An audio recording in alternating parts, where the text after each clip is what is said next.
Hey everyone, welcome back to OCD Recovery's YouTube channel. This video is all going to be about low frustration tolerance, also known as LFT. If you see us use that for short in the WhatsApp groups or on the Facebook group, or maybe just using that in lingo in other videos, I'm going to talk about where that term came from and then how that term has kind of infiltrated the minds of a lot of the younger generations, just because we're living in a different time period with, TikTok and social media, instant gratification.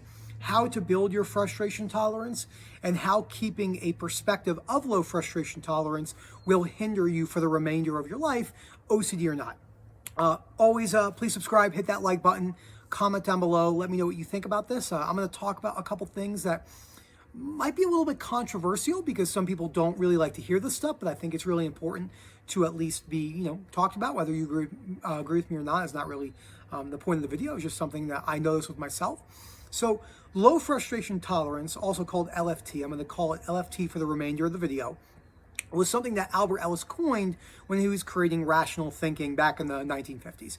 So between 1955 and about 1960, he was basically testing out rational thinking, REBT perspectives, rational motive imagery, and basically shame attacking exercises. Well, first he started with his friends and family, then he correlated over into his practice base, and then he realized that it was a much more substantial way to change belief systems because it was much more emotive and very behavioral, also changing your belief systems around your certain fears than certain other types of talk therapies and stuff like that. So in life, many of us have things that happen in our lives that are very, very spontaneous, that go against the certainty that we believe we have in life. So what happens is when we move throughout life, we have a belief system that we have certainty on the way our day is going to go, for an example, how our relationships are going to go, how OCD recovery is going to go, how our work/business life is going to go, how the dinner that we order at a restaurant that has 25 five-star reviews is going to go. And when things don't go our way, we get very emotionally upset. And what we forget is those emotions are primarily being perpetuated from the belief systems that we're holding. Now, I want to start the video talking about a couple things that I really think are holding people back. And they're usually stemming from social media. Now, social media has been amazing. It's given us the platform to be able to contact people all over the world. I mean, shit, think about the call I did the other day. Alexander from the Ukraine, Mark from Ireland, Momin from Pakistan, and me in the United States, which is crazy that we get these different four perspectives all over the world. Really, you're looking at like four pretty big cultural background differences. I mean, Ireland's pretty close to the UK. Then you have Pakistan. Then you have Ukraine, which I believe is classified as Eastern Europe. I'm not a geologist. Geologist? Is it geology? Yeah, study of. Yeah, sure, it's geology. And then me in America. We could be completely wrong on that. Ology means study of, but anyway. So I don't know what geo means. Earth, study of the earth. Geography, right? Geology, geography. Oh my God, what an idiot. So it is so important to laugh at yourself, number one, when you say stupid stuff. That is very, very key. And then be able to take a joke. So inside social media, we have now given people constant access to their opinions and being able to talk about stuff all the time, not knowing if something provides value or something like that, which is totally fine. Anything that creates a sense of, everyone has the ability to do it. You'll have information you disagree with, information you agree with, and none of that's the point. The point is that we give everyone the chance to be able to say what they want to say, regardless of that, unless it's obviously, detrimental to human races and stuff like that. That's when, stuff really kind of gets shut off. So the things that are perpetuating this frustration tolerance issue is we have words such as boundaries, words such as phrases such as work-life balance, burnout. The reason why these terms are becoming much more problematic, and I was saying on a call this morning that we really haven't even seen how problematic these phrases are going to be. And what these words are doing is, although there's definitely such thing as burnout, and although boundaries, there are importance. I heard a great statement the other day, actually by Chris Rock, after Will Smith slapped him. He made an apology, and Will Smith was playing the victim, which he does very well.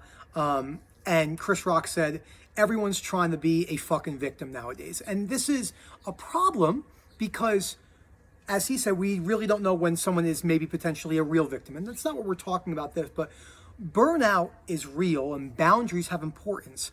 But the way we're using them now is we've overshot them to where they're directly playing into low frustration tolerance and playing into a belief system that life should be a lot easier than it actually is. And what do I mean by that? I mean that we should all have this perfect work-life balance where we get to work 20 hours a week, make 6 figures, and go on 15 vacations a year. I'm going to be quite blunt here. Life doesn't work that way.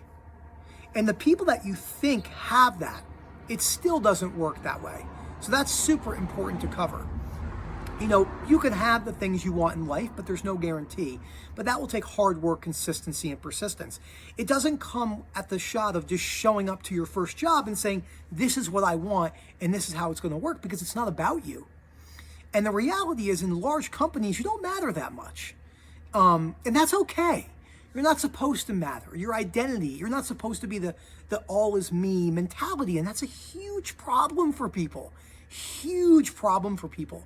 And it's perpetuated this low frustration tolerance of, I don't want to go through a period of having to be at the bottom, maybe scrubbing toilets or work my way up. And that ideology is going to absolutely destabilize human culture in 20, 30, 40, 50 years from now. I have no way to prove it, but I am pretty certain it's going to be a big problem. Now, it's one of those, you know, if you want to do that, there's nothing wrong with that. But the thing is, people will usually have ambitions and goals, which is fine. And those ambitions and goals usually require hard work and persistence and perseverance, like OCD recovery.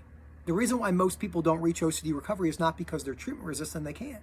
It's because the work required to reach OCD recovery, or a very long-lasting great place, requires hard work, determination, ups and downs, second guesses, confusions, multiple different emotions, kind of like, what is going on right now? Not really having a clue what's going on.